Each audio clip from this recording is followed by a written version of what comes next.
La desaparición física de José Manuel de la Sota, un hecho que trasciende lo político meramente, que sigue impactando en buena parte del país, pero fundamentalmente en Córdoba.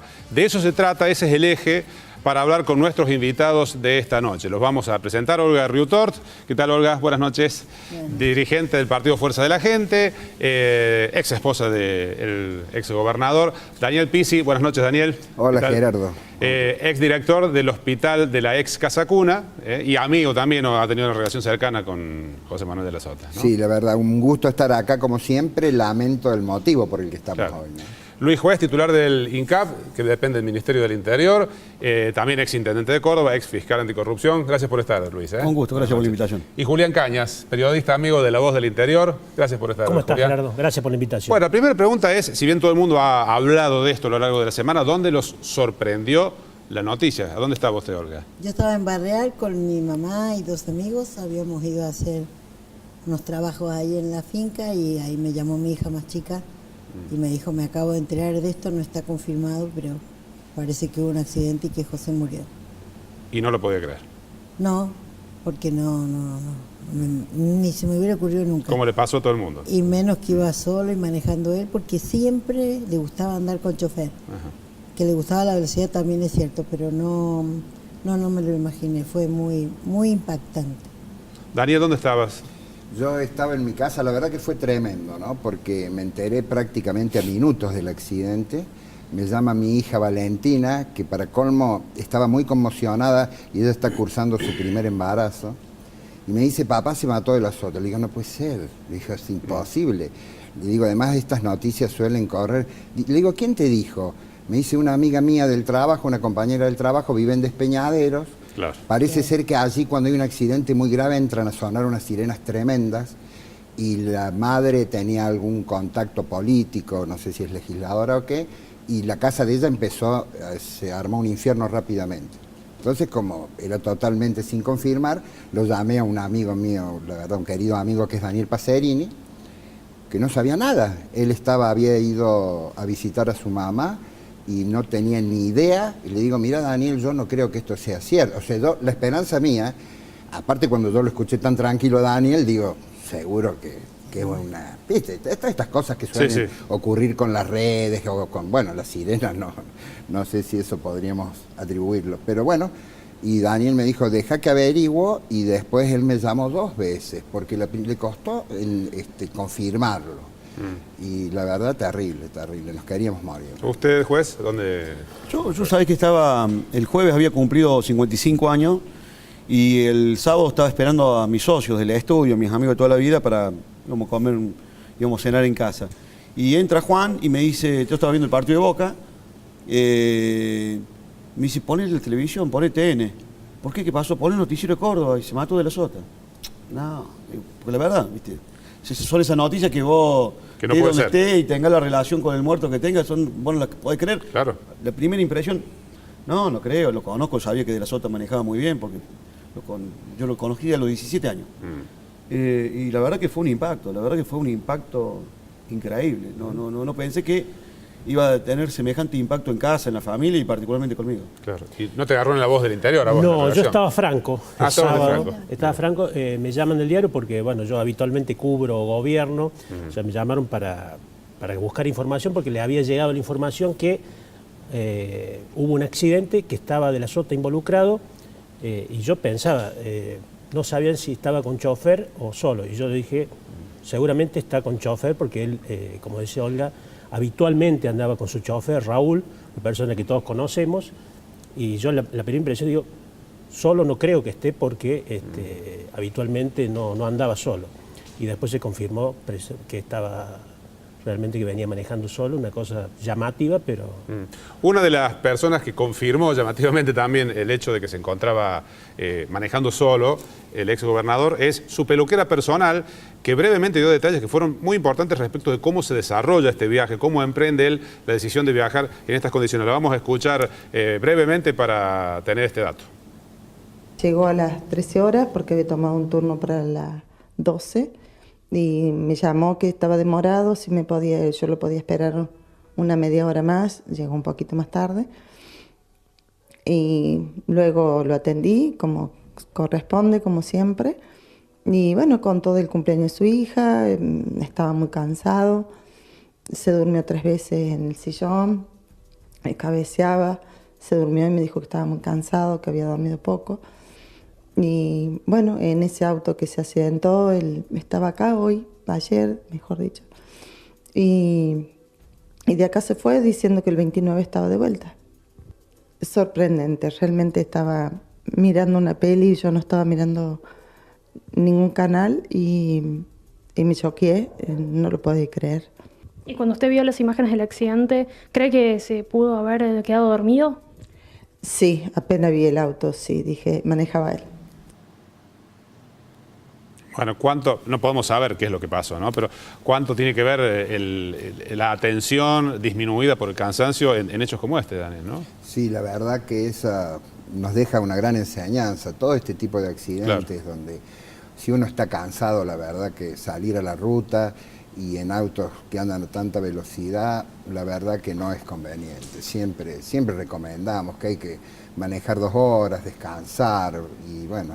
Pero siguen sucediendo accidentes. Fíjense que los siniestros viales se llevan muchísimas vidas todos los días en la Argentina.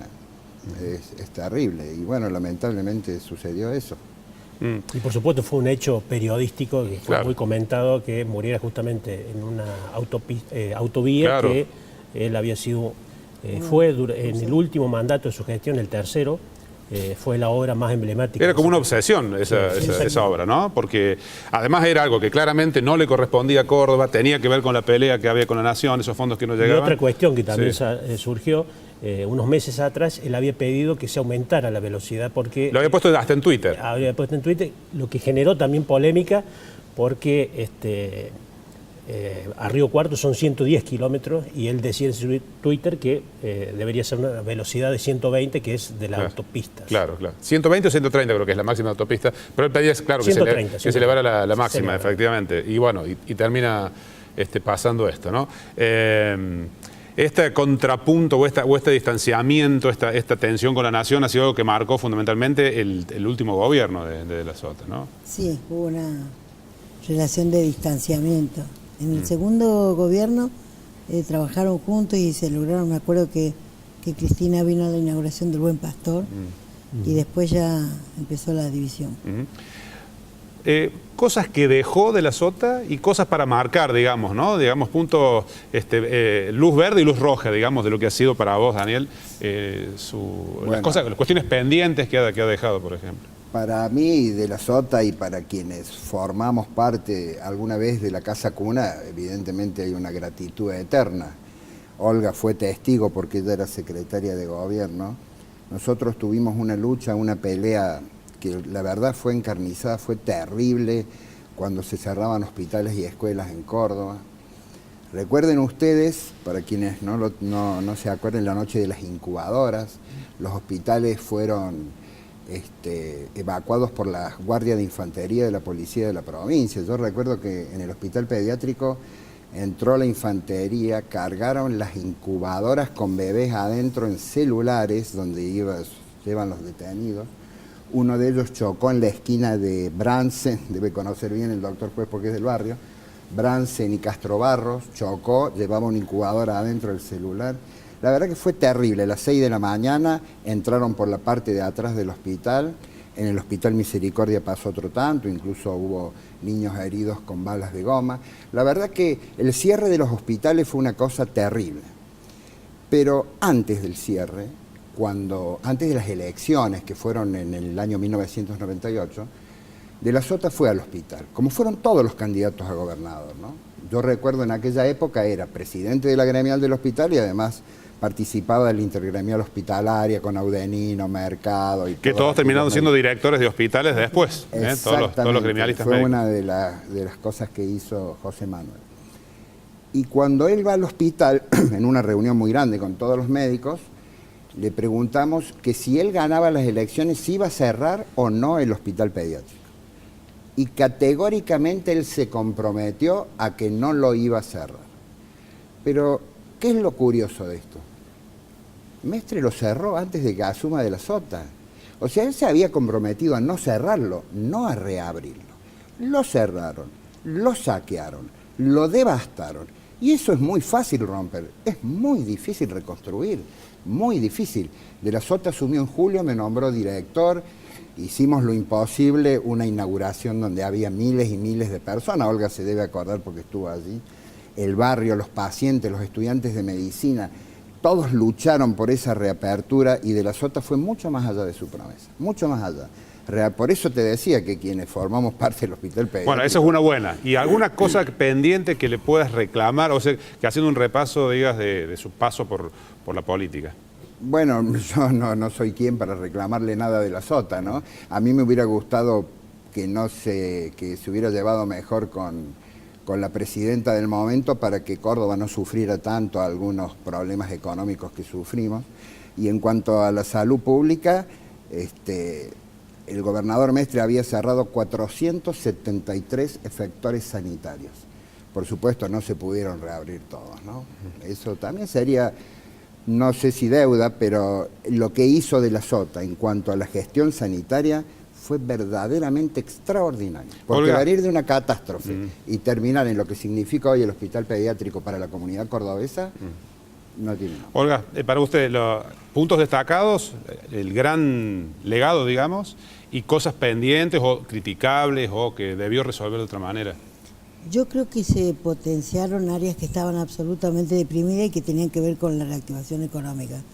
Turismo, deporte, ciencia y tecnología. Por primera vez en ciencia y tecnología empezamos a armar cooperativas con las distintas actividades agropecuarias que había en los pueblos pobres del norte, las cabras, los cueros para exportar a Italia, la concentración de la leche de cabra, todas estas cosas. Creo que la modernización del Estado, cuando llegamos no había una sola computadora en el gobierno y bueno, se abrieron todos los jardines infantiles que se habían cerrado, los hospitales que decía el doctor, el plan de vivienda que se hizo cuando el BID dio el crédito para erradicar 18.000 familias y creo que eso fue muy, muy importante.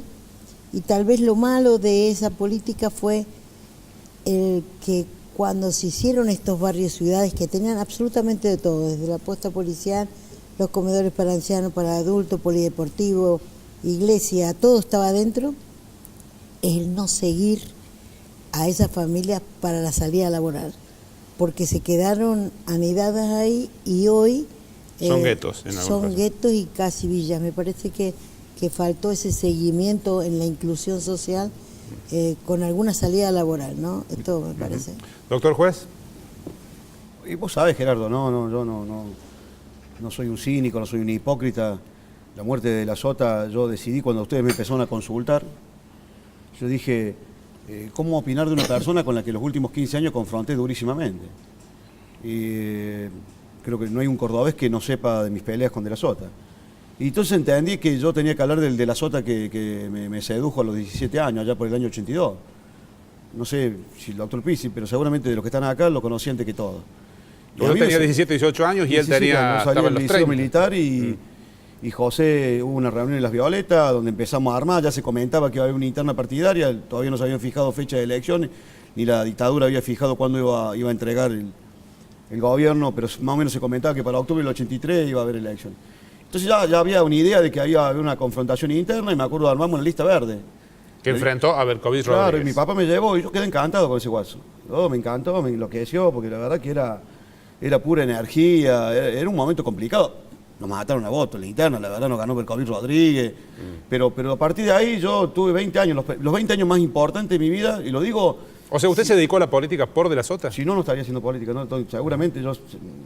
Y la vida lo termina convirtiendo en un acérrimo rival político. En vereda del frente. Por eso yo hice 2 etapas. Los primeros 20 años donde yo lo acompañé hasta casi mis 40 años de edad. Y después, bueno, la historia nos generó enfrentamientos, que no son buenos recordarlos porque no se puede defender. Pero yo digo eso, yo aprendí eso. Yo lo acompañé De la Sota cuando le iba mal. Olga... Cuando Olga se convierte en su esposa, hay una etapa donde empezamos hasta que se gana, pero antes que se ganara la elección del 98, habíamos perdido la del 83 con Mestre Padre, la del 85, la del 87, la del 91, la del 93, la del 95. La interna peronista con Menem. 97, y recién ganamos la del 98. Y miércoles había que tener mucho coraje había momentos que un día me dijo de la Sota, y lo juro, ¿no? Me dijo, los cordobeses no nos quieren. No van a votar nunca. No sé qué más hacer, no van a votar nunca. Y el tipo era inteligente porque armaba distintas membresías, ¿no? Primero Unión de Fuerzas Sociales, después esto, después otro. Intentaba incorporar a actores de la vida civil. Y sin embargo, esa conducta tesonera, otro dirigente. Yo estoy seguro, mira, cuando la Sota gana en el 98 y asume en el 99, muchos de los que habían arrancado en aquella etapa ya se habían cansado, hacía rato que habían colgado los guantes. Y el tipo tesonero, peleador, eso es un mérito, la verdad que es un mérito. Julián, ese tesonero que era de la Sota, le hubiese dado, porque le pasaba lo mismo con la presidencial, ¿no? Buscó, intentó y no le daba, pero fundamentalmente no le daba con las encuestas. ¿Le hubiese dado para, digamos, saquemos del medio lo que pasó, ¿no? El año que viene, con estos movimientos que estaba haciendo, con el escenario que hoy tenía el peronismo nacional? Era un escenario complicado para De la Sota, porque, como vos bien decís, De la Sota nunca ingresó al conurbano bonaerense, donde se resuelve, claro. Ahí vive el 40% del electorado nacional. De la Sota, por eso, en esta oportunidad no ingresó en el sentido que no llegó a ser conocido, ¿no? Tenía llegada. Hace varios meses que él estaba manteniendo contactos con dirigentes cristinistas, por eso generaba sorpresa que él se reuniera con dirigentes que estaban alrededor de Cristina Fernández cuando él tuvo un enfrentamiento político, claro. Pero me parece que la estrategia de él era... él quería, o su objetivo era que, su visión era que el peronismo tenía que estar todo unido, incluyendo a Cristina Fernández, al espacio de Cristina Fernández, pero sin Cristina Fernández como candidata, por supuesto. Por eso, su aspiración era ser el candidato de la unidad del peronismo. A mí me parece que era casi imposible de lograr eso. Además, con quien tenía una profunda diferencia, y yo creo que la diferencia política más importante en los últimos meses era precisamente con Schiaretti. Respecto de qué hacer en ese... Exactamente, en la interna nacional del peronismo. De la Sota tenía esa postura de que para ganarle a Cambiemos tenía que estar todo el peronismo, incluyendo a Cristina, y Schiaretti hoy incluso está trabajando con Urtubey, con Pichetto, con Massa, que ellos dicen todo el peronismo, pero sin Cristina. Bien. Esa es una diferencia profunda que tenían y había que ver cómo se iba cómo iban a llevar esa diferencia, porque precisamente el viernes, el día antes de la muerte de la Sota, se conoció que Schiaretti se iba a sacar el miércoles de la semana pasada, de esta semana, se iba a sacar una foto con Pichetto, Massa y Urtubey. ¿Qué iba a decir de la Sota? ¿Qué iba a decir de la Sota? Iba a pasar entre ellos dos, ¿no? Bueno, vamos a hacer ahora la primera pausa y en el próximo bloque vamos a hablar del escenario político después de la desaparición de la Sota. Ya seguimos.